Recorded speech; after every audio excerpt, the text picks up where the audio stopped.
পার্শে মাছের ঝাল বানাবো। প্রথমে মাছটা ভেজে নেব। কড়াইয়ে তেল দিয়ে দিলাম, নুন হলুদ মাখানো মাছটা দিয়ে দিলাম। একদিকটা হয়ে গেছে, উল্টে দেব।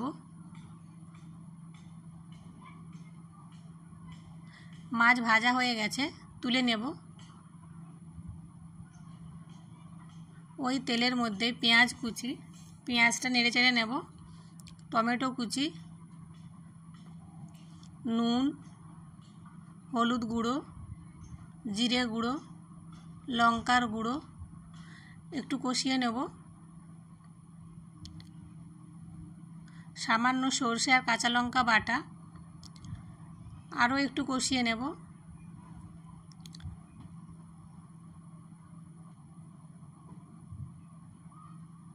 কষানো হয়ে গেছে, এখন জল দিয়ে দেব। ভেজে রাখা মাছ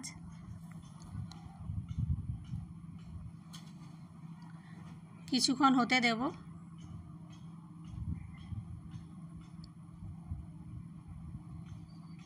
সব শেষে ধনেপাতা কুচি দিয়ে দিলাম, একটু নেড়ে চেড়ে নেব।